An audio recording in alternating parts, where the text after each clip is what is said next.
Primera de Corintios 15, 8 al 10, y dice: y al último de todos, este es Pablo hablando, y al último de todos, o sea, al último de todos los apóstoles, como a un abortivo. ¿Qué es lo que quiere decir eso? Pues como a un niño nacido anormalmente, dice Dios habla hoy, lo que quiere decir es un tardío, el último, en circunstancias difíciles, inesperado.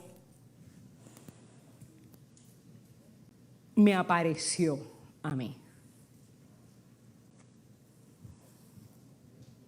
Me apareció a mí. Gracias, Milagro. Porque yo soy el más pequeño de los apóstoles. Yo no soy digno de ser llamado apóstol, porque perseguí a la iglesia de Dios.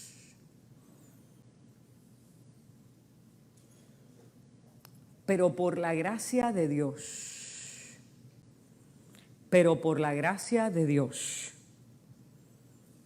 soy lo que soy.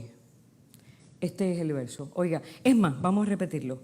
Por la gracia de Dios, soy lo que soy. No por mis méritos, no por lo que yo hago, no por lo mucho que sé, no por el dinero que tengo. ¿Por qué? Por la gracia de Dios soy lo que soy, dice Pablo. Y su gracia no ha sido en vano conmigo. Antes he trabajado más que todo el mundo. Pero no yo. Mire qué paradoja más linda, ¿verdad? He trabajado más que nadie. Y después dice, no, pero no he sido yo, sino la gracia de Dios conmigo. Qué lindo, ¿verdad? ¿Verdad, Guille? Qué lindo, ¿ah? Qué hermoso. Pero no yo, sino la gracia de Dios conmigo. Vamos a profundizar en esa palabra en un momento. Señor, gracias por tu palabra. Señor, gracias por tu hermosa palabra. Que tu palabra, Dios, hoy nos revele grandes cosas para nuestra vida y sobre todo, Dios, que revele a nuestra vida Jesucristo y su amor por nosotros. Que las palabras de mi boca y las meditaciones de mi corazón sean agradables a ti, Señor, Dios nuestro, Redentor nuestro. Amén. ¿Alguna vez a usted le han dado un regalo y le ha pasado que le han dado un regalo o le ha pasado algo tan bueno y tan bueno y tan bueno que usted dice, Dios mío, pero si es que yo no me lo merezco?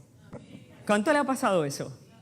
Nunca le han dado nada, un regalito, algo, una noticia o algo, y usted dice, Dios mío, pero si es que yo no me lo merezco, ¿verdad? Esto es más de lo que merezco. Esto es más de lo que me merezco. Si yo lo he pensado, me han pasado cosas en la vida que yo digo, Señor, es que esto es mucho más de lo que yo merezco. Recuerdo que hace unos 10 años, más o menos, 10, 9 años, a nuestro hijo Juan le tuvieron que hacer un procedimiento en un disco en la espalda baja. Y como usted sabe que este asunto de la medicina en Puerto Rico, en Estados Unidos, es tan complicado, resulta que el plan médico no cubría lo que ellos le llaman la bandeja de instrumentos. Y a veces la bandeja de instrumentos es más cara que el procedimiento. Créame. Y en ese momento, cuando nos dijeron lo que costaba la bandejita, nos miramos y fue como que, ajá. En ese momento Juan estudiaba en Nueva York, así que nuestros gastos con él eran astronómicos. Así que en ese verano había que operarlo y la bandejita costaba unos cuantos miles de dólares. O sea, unos cuantos miles. No, pero seguimos en fe para adelante, olvídate, esto, Señor dirá, se resolverá, ya veremos. Un día estamos hablando con unos amigos muy queridos, médicos, matrimonio que son como hermanos nuestros y nada, pues, ¿y cómo está Juan? Y pues, ya tú sabes, hay que operarlo, bla, bla, bla. Pero nada más. Yo no soy muy quejumbrosa ni ándole diciéndole a todo el mundo, yo pongo mis peticiones delante del Señor y Él hará, ¿verdad? Nosotros somos así. Así que, y no quiere decir que uno sea orgulloso, yo soy vulnerable, o sea, yo no tengo problema en decir, Me ha faltado dinero, me ha faltado esto, me ha faltado lo otro, tengo necesidades, pues esa es nuestra realidad, ¿no? Pero uno también tiene que poner la fe en el Señor y creer que Él conoce todas nuestras necesidades y va a proveer a ellas. Así que lo dejamos ahí.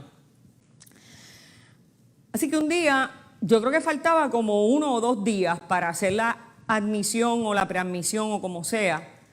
Y de momento llega un carro a casa, entran y nos tocan la puerta. Y yo los recuerdo como ahora, a ellos dos. Y llegan y afuera, todavía frente a la puerta, nos dan una bolsita. Me dan una bolsita como esta. La única diferencia es que esta está como un poquito vacía. Pero aquella bolsita estaba llena. Y yo la cojo y le digo, ¿qué es esto? Juan, Nidia, así ellos se llaman. Y yo le digo, ¿qué es esto? O sea, ¿por qué esto? ¿Qué hay ahí? Y su respuesta fue, lo que necesitas.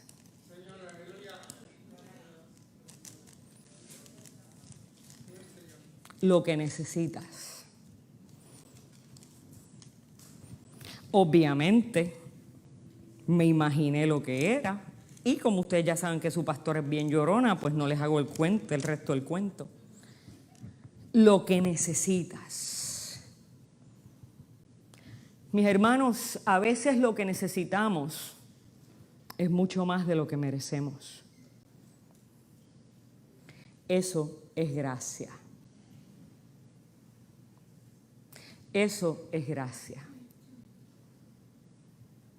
Cuando Dios nos da más de lo que merecemos y nos da lo que necesitamos. Nosotros nunca le pedimos nada a nuestros amigos, pero ellos sabían lo que necesitábamos.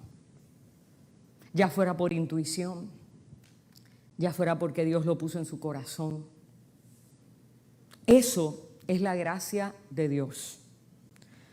Que aunque usted no le pida nada a Dios, Dios nos da lo que necesitamos. Es más, que aunque nosotros mismos no sepamos lo que necesitamos, Dios lo sabe y Dios lo suple. ¿Vio? Que aunque usted no sepa, Dios lo sabe y Dios lo suple.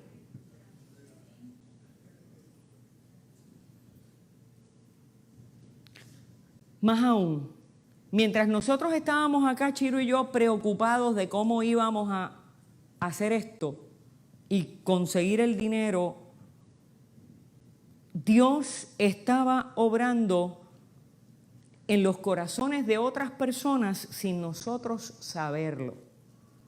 Eso es gracia previniente. La que opera sin que uno lo sepa en favor nuestro. Eso es gracia. Es la obra constante de Dios en favor nuestro, aunque nosotros no lo esperamos o no lo querramos reconocer. Esa gracia que opera sin nosotros saberlo es lo que John Wesley le llamaba, el fundador del metodismo y de lo que, perdón la redundancia, la tradición wesleyana afirma que es la gracia previniente. La gracia que opera en virtud de darnos lo que nosotros necesitamos para reconocer que es Dios obrando en favor nuestro. Y esa gracia, mis hermanos, no tiene límites. Esa gracia no tiene ningún tipo de condiciones. Es para el que cree como para el que no cree. Que eso es lo más interesante y eso es lo más importante de este asunto. Es tanto para el que cree como para el que no cree.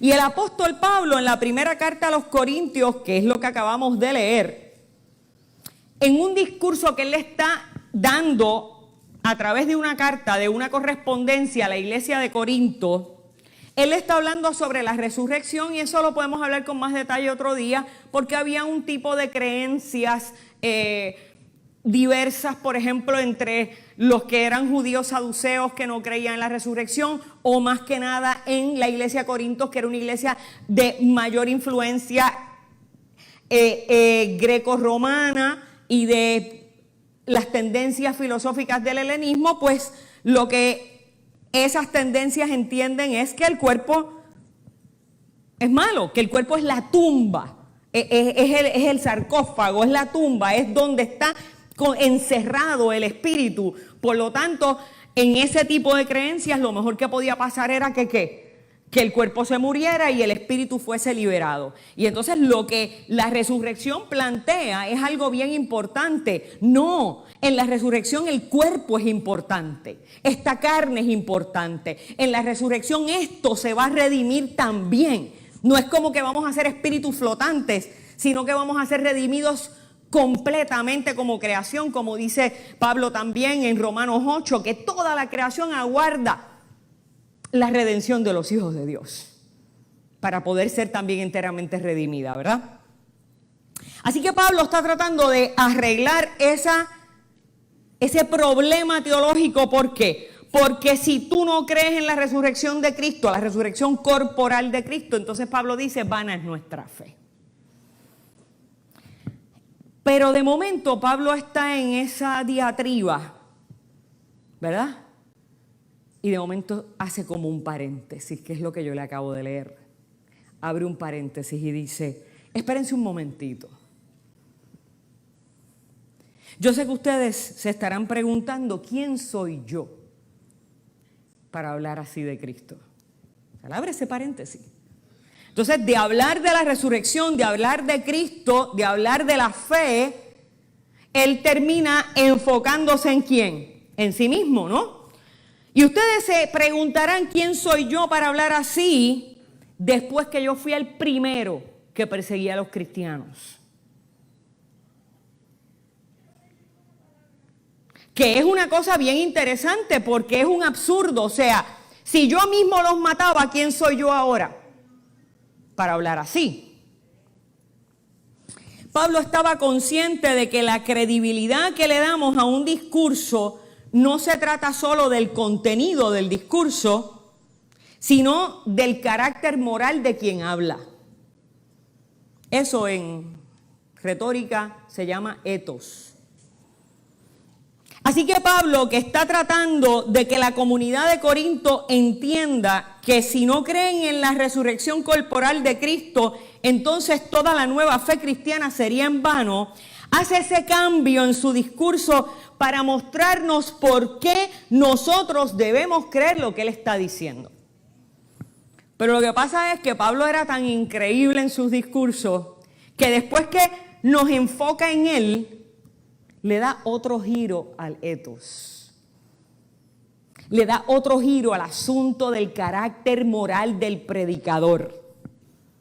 Y dice, es más, ¿saben qué?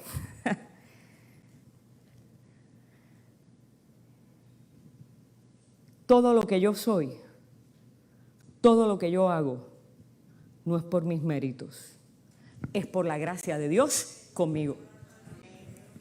Así que en las primeras oraciones usted piensa que él va a hablar de él y va a tratar de probarnos su carácter moral, ¿verdad? Y de momento dice, no, si yo fui un asesino de cristiano. Es por la gracia de Dios conmigo. Todo lo que yo soy no es por mis méritos. Todo lo que yo soy es ¿por qué? Por la gracia de Dios conmigo. Escríbelo en el chat o dilo aquí, por la gracia de Dios conmigo. Pablo lo que quiere decir es que todo lo bueno, todo lo noble, todo lo que tiene valor en nosotros proviene de Dios. En otras palabras, todo lo bueno proviene de Dios, todas las pocas vergüenzas provienen de nosotros. ¿Ah? Y todo lo bueno es un don gratuito de su presencia que está en nosotros y con nosotros, y respectivamente de si usted lo cree o no. Me encantaría tener una cosa para dibujar aquí. Mire, nosotros hemos heredado de unas teologías de la iglesia de los primeros siglos, la idea de que el pecado a nosotros nos lleva a ir siempre en busca del mal. Es como si el ser humano fuera siempre en una línea descendiente. Eso es lo que creía San Agustín, ¿verdad? Una línea descendiente. Siempre vamos, ¿qué? ¿Cómo es que dice por ahí? Hay un dicho que el cabro siempre tira para el monte. Pues eso es lo que decía Agustín, nuestra naturaleza siempre tira para el monte. ¿Por qué? Porque el pecado nos ha, ¿qué? Ha mermado la imagen de Dios en nosotros. Mermado, no eliminado, que conste.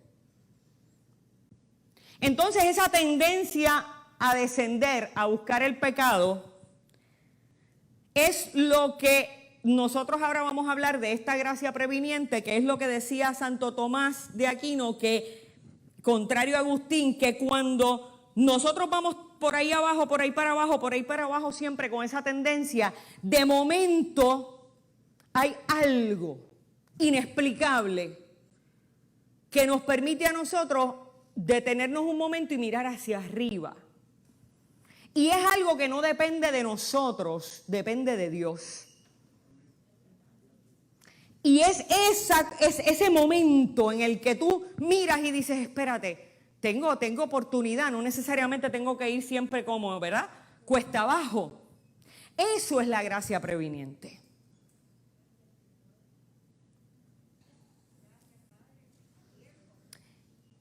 Y Dios, con esa gracia previniente, no nos obliga, nos da libertad para decidir. Algunos de nosotros seguimos cuesta abajo, como Gardel era el que iba cuesta abajo. ¿Ah?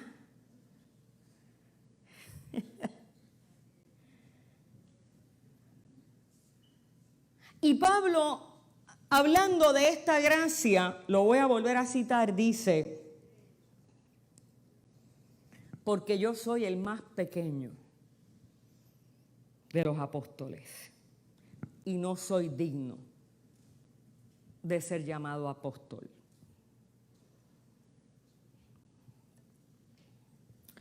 Cuando nosotros no nos sentimos dignos de alcanzar cosas buenas, ya sea por algo que hemos hecho en el pasado, como Pablo, porque perseguí la iglesia, ya sea porque no venimos de una familia de dinero, ya sea porque no tenemos mucha preparación académica, ya sea porque nos sentimos viejos y sin recursos,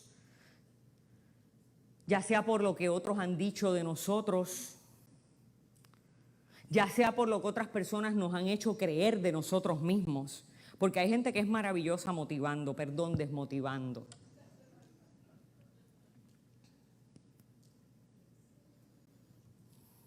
Ya sea porque hasta hoy parece que todas las decisiones que hemos tomado en la vida han sido equivocadas o nos han salido mal.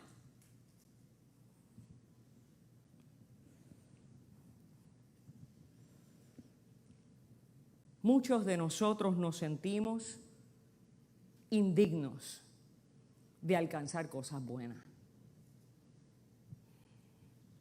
Y Pablo lo que nos está diciendo es que aunque tú no creas que hay algo bueno en ti, hay una gracia, hay una presencia de Dios que nos mantiene de pie, que mueve personas, que abre oportunidades para nosotros, aunque nosotros no nos demos cuenta o no lo creamos posible. Que hay una gracia que está operando detrás, tras bambalinas, detrás de las cortinas y tú no lo ves. Esa gracia hizo posible que un asesino, un perseguidor de los cristianos se convirtiera en apóstol. Si eso fue posible para Pablo por la gracia de Dios, ¿cuánto más no será posible para ti? Pablo era un fenómeno bien particular. Pablo era un perseguidor de los cristianos, pero era altamente educado en la ley judía y también en la educación grecorromana. Era un hombre que hablaba probablemente 3 idiomas mínimo. hebreo, griego y latín, que sabía leer y lo más probable que sabía escribir. Mire, eso es lo más raro en la antigüedad. En la antigüedad menos del 2% de los varones, óigame, no de los seres humanos. En la antigüedad menos del 2% de los hombres varones eran los que podían leer y escribir. Así que Pablo estaba en ese por ciento.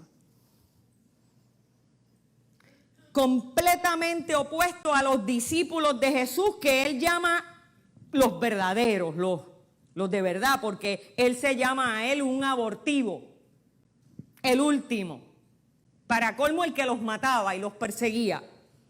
Así que es bien interesante porque Pablo era culturalmente completamente opuesto a ellos.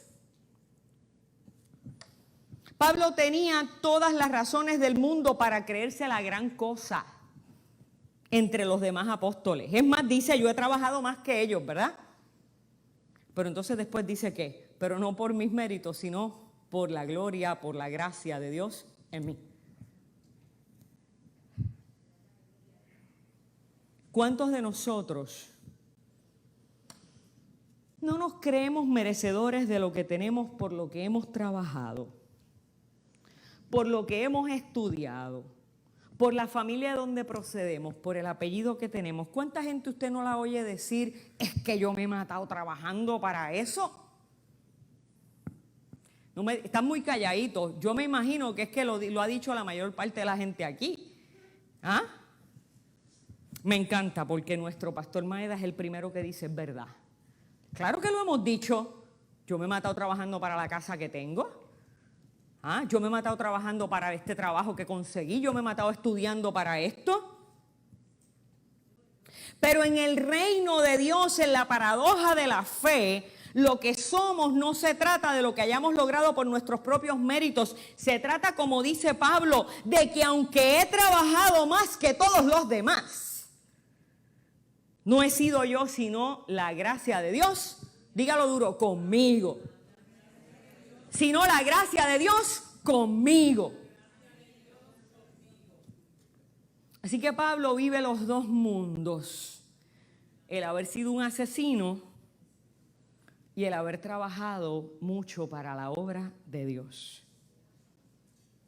El haber sido un asesino y el haber sido un hombre educado. Y educado en la religión. Pero ni la una ni la otra lo define. Óigame bien, ni la una ni la otra lo define. No lo define haber sido un asesino, no lo define haber trabajado mucho para la obra de Dios. Lo define la gracia de Dios con él. Mire, si nosotros nos dejáramos definir, si nuestra identidad se definiera por la gracia de Dios con nosotros, nuestra vida sería diferente. Y la vida de la demás gente también, porque seríamos humildes, porque tendríamos otra manera de proyectar a Cristo. Lo que pasa es que aún desde el púlpito nos define más el título de reverenda, de doctor, de lo que sea. En todas las instancias sociales nos define más el título que la gracia de Dios con nosotros. Lo importante de todo lo que estamos hablando es que entendamos que la gracia no es una cuenta de banco que tiene Dios a nuestro nombre para ir sacándole dinero o favores cada vez que la necesitamos. Yo prefiero pensar que es una bolsita de las de antes, de sándwiches, ¿se acuerdan?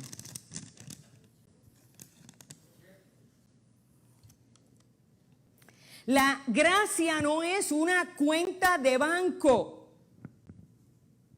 a la que cada vez que tenemos un problema o hacemos una barbaridad, vamos a ir a buscar porque está gratis, porque ahí tengo la solución a todo gratis, porque ahí tengo perdón todo el tiempo gratis, porque ahí tengo todo lo que necesito o más de lo que merezco.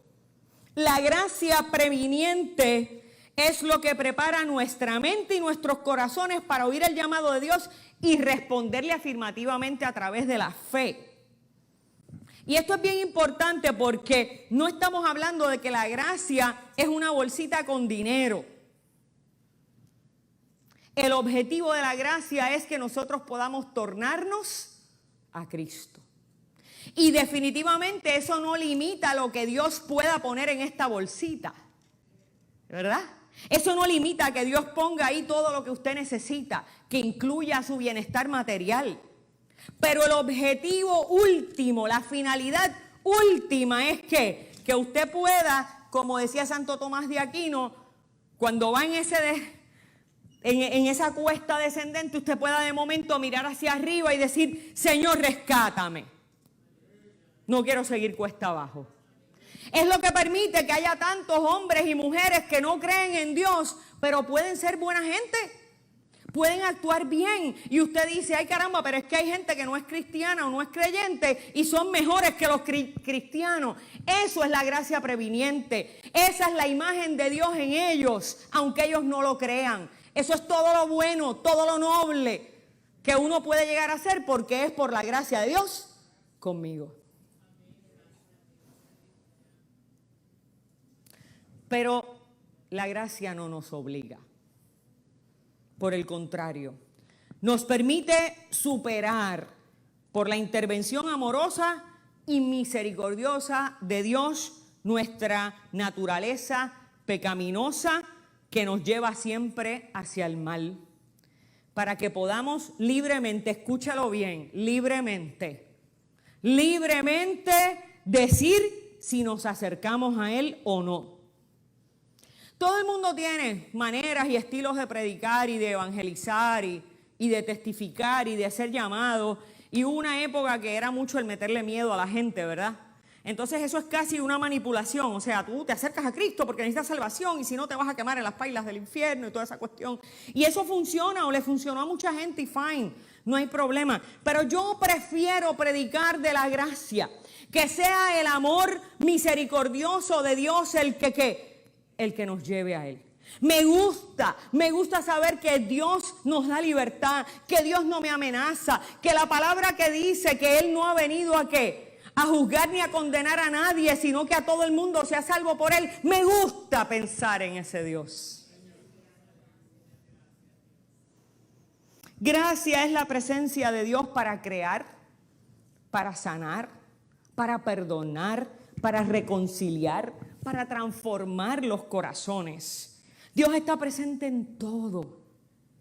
Por lo tanto, donde quiera que Dios está la gracia. Y si Dios está donde quiera, la gracia está donde quiera. Cuando hablo de la gracia, me gusta dar este ejemplo. Vamos a hacer un jueguito aquí. Nosotros pudiéramos estar en un lugar sin oxígeno.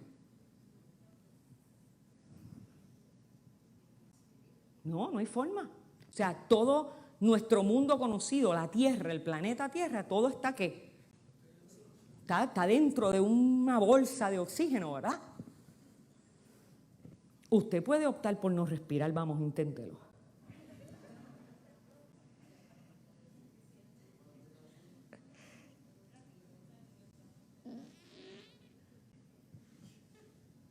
Usted puede optar. Así es la gracia. Usted puede optar por no respirar, pero ella está ahí para darte vida.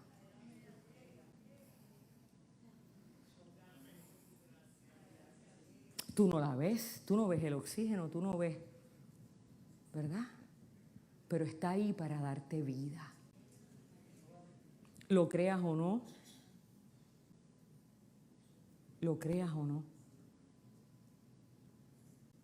está ahí para darte vida.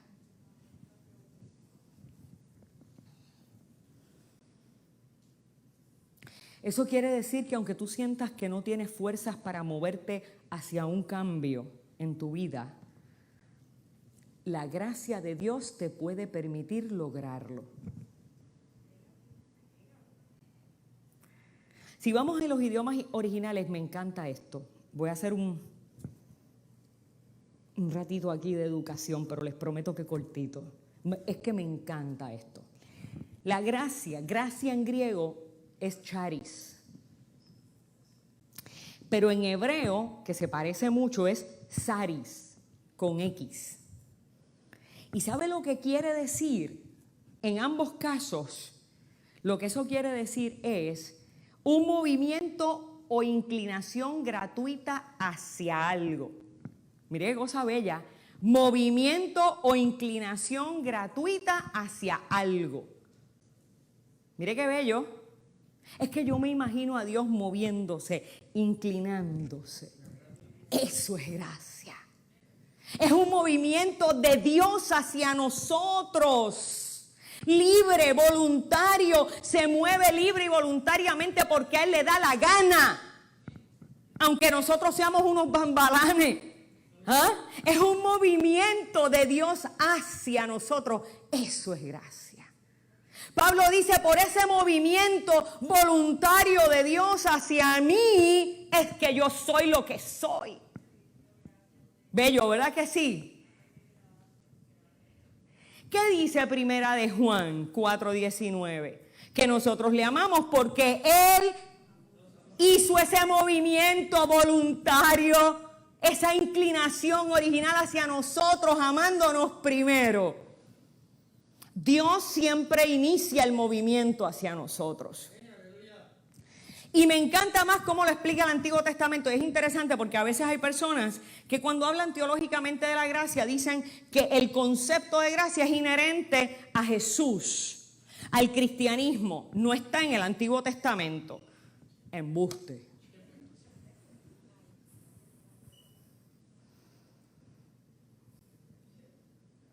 ¿Qué dice Éxodo 3? Que Dios saris. Que Dios se inclina, que Dios oye, que Dios desciende. Dice, dijo luego el Señor a Moisés, bien he visto la aflicción de mi pueblo que está en Egipto. Bien he que oído su clamor a causa de los exactores. Pues he conocido sus angustias y oiga esto, ahora es que es el saris, bien chévere. Y he que descendido para librarlos de la mano de los egipcios. Es que me he movido hacia ellos para librarlos de la mano de los enemigos. Dele gloria a Dios porque Dios se mueve en favor suyo. Y lo hace de gratis, ¿sabe? No tiene usted que hacer nada, ni que pagar nada, ni tiene que dar diezmo, ni tiene que dar ofrenda para que Dios se mueva en favor suyo. Saris. Se mueve y se inclina por iniciativa propia gratuitamente para socorrernos.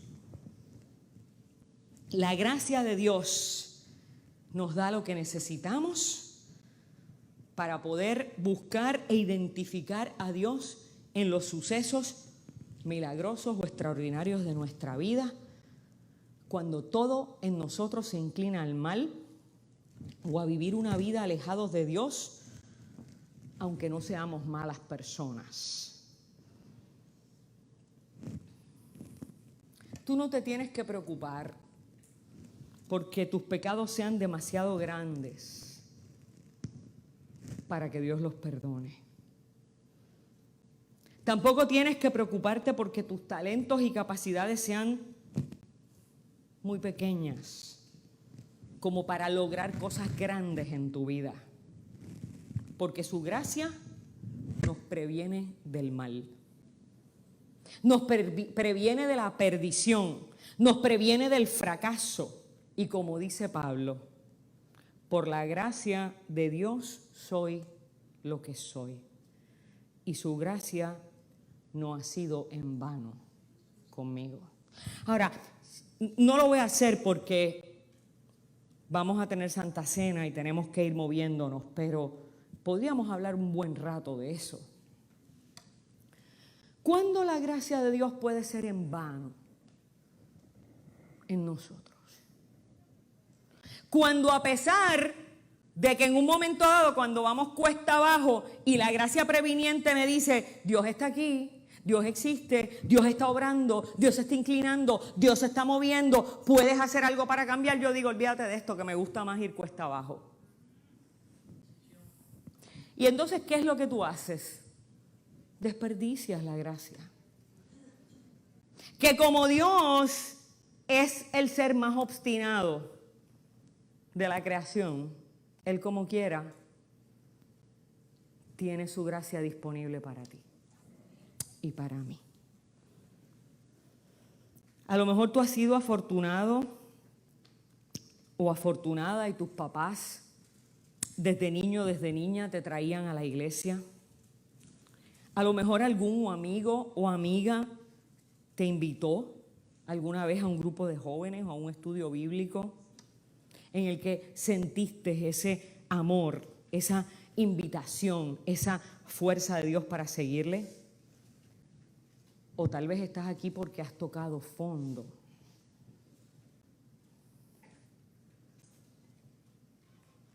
Porque este es el último salvavidas que alguien te tiró, te tendió y viniste a ver si esto de verdad funciona. Tal vez estás aquí porque tu matrimonio estuvo o está en crisis y alguien te invitó a buscar ayuda en una iglesia y así llegaste a la vida de fe. Pues tú sabes una cosa, aquellos y aquellas que te han mostrado que hay sanidad, que hay perdón, que hay restauración a través de la fe en Jesucristo, han llegado a ti por la gracia de Dios con ellos. Y esa gracia de Dios con ellos ha operado en favor tuyo. Mira qué lindo el círculo de la gracia, ¿verdad? Esa gracia de Dios conmigo que yo reconozco, a la cual yo me aferro, la que yo acepto, la que me da el impulso, la que me mueve para salir de la tendencia a perderme, también logra que lo que Dios ha hecho en mí, Dios lo pueda hacer en favor de otros y otras. Lo que eso quiere decir es que su gracia previniente te ha traído hasta aquí. O te trajo hace 20 años, o hace 10, o hace 40. Te trajo hoy. Pero te da libertad para que tú decidas lo que vas a hacer de hoy en adelante.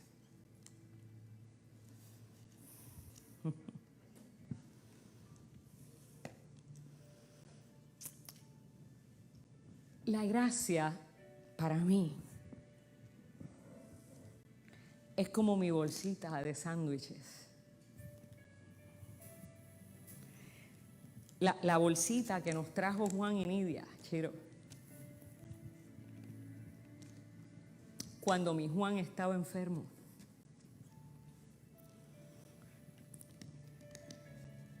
La bolsita que adentro tenía todo lo que necesitábamos. ¿Oyó? Todo lo que necesitábamos. La bolsita que tenía todo lo que necesitábamos para devolverle la salud a nuestro hijo, aunque nosotros no lo habíamos pedido.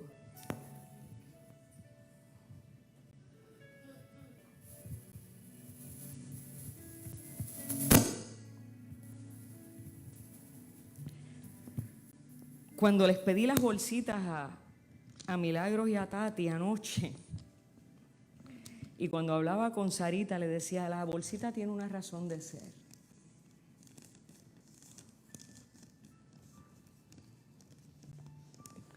Esta bolsita hoy, ábrela. Y si me hicieron trampa y la abrieron, mi bolsita no tiene todo lo que necesito.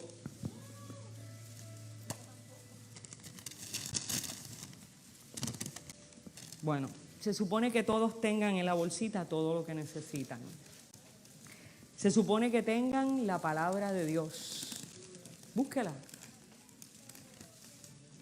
Se supone que la bolsita tenga la palabra de Dios. Una promesa de Dios para tu vida. Todo lo que necesito, ¿verdad? Aquí hay una bolsita que tiene todo lo que necesito.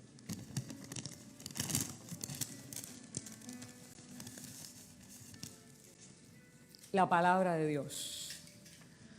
Recuerda, todo lo que necesitas, la palabra de Dios. Pero los que confían en el Señor renovarán sus fuerzas, volarán como las águilas, correrán y no se fatigarán, caminarán y no se cansarán, te dice el Señor. Y la bolsita tiene todo lo que necesito.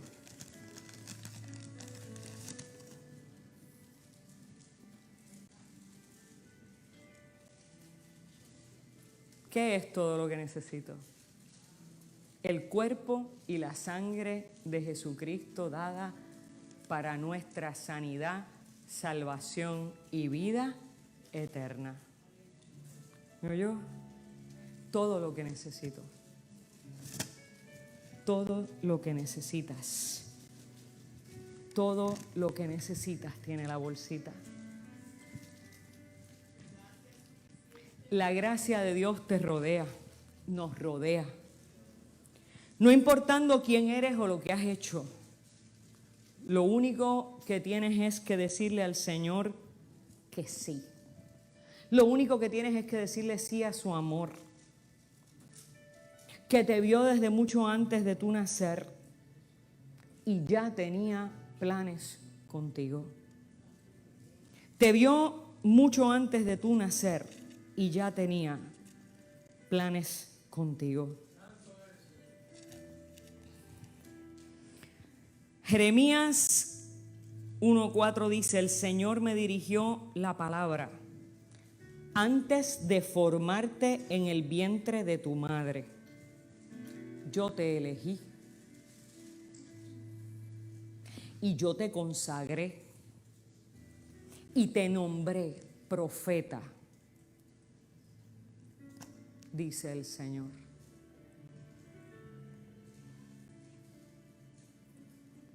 No somos un accidente de Dios. Estamos en su noticia, en su propósito.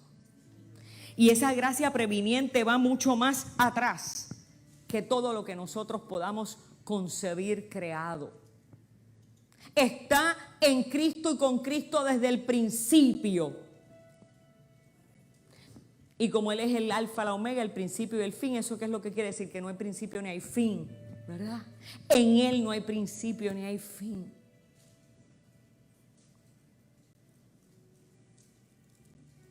Por eso la Santa Cena es un medio de gracia. Eso cree nuestra denominación.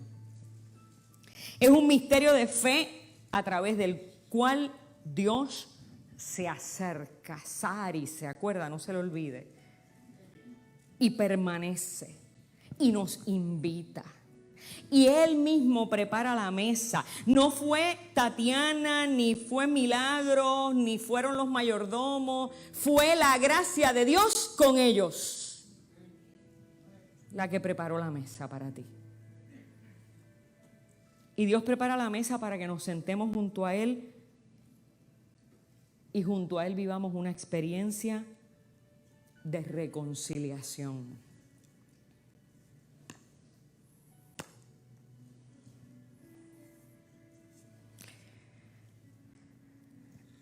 Te preguntaba hace un rato cuáles son tus tormentas.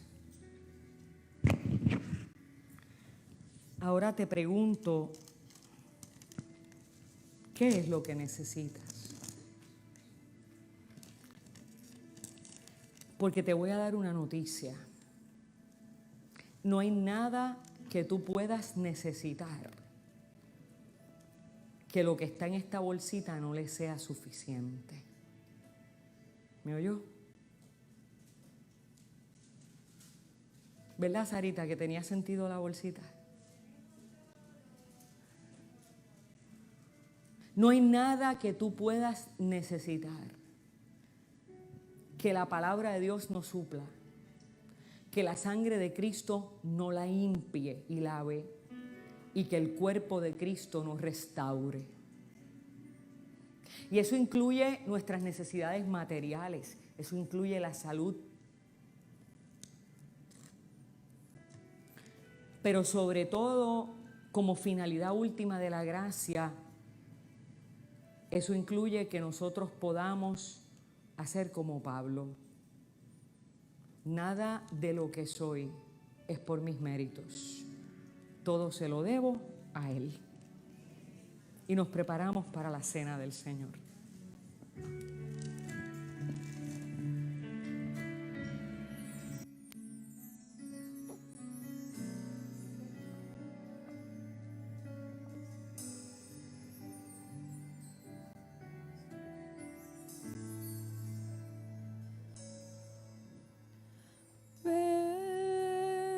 Espíritu, ven y lléname, Señor, con tu preciosa unción. Ven, Espíritu, ven y lléname, Señor, con tu preciosa unción. Purifícame y lávame, renuévame, restáurame, Señor, con tu poder.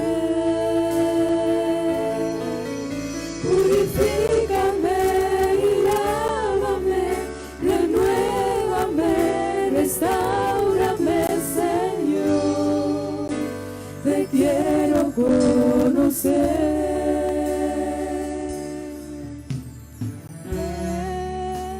Espíritu, ven y lléname, Señor, con tu preciosa unción. Ven, Espíritu, ven y lléname, Señor, con tu preciosa unción.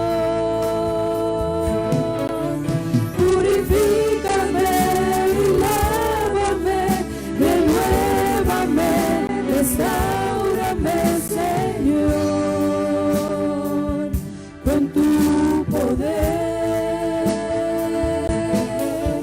Purifícame y lávame, renuévame, restáurame, Señor, te quiero conocer.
Señor, te quiero conocer.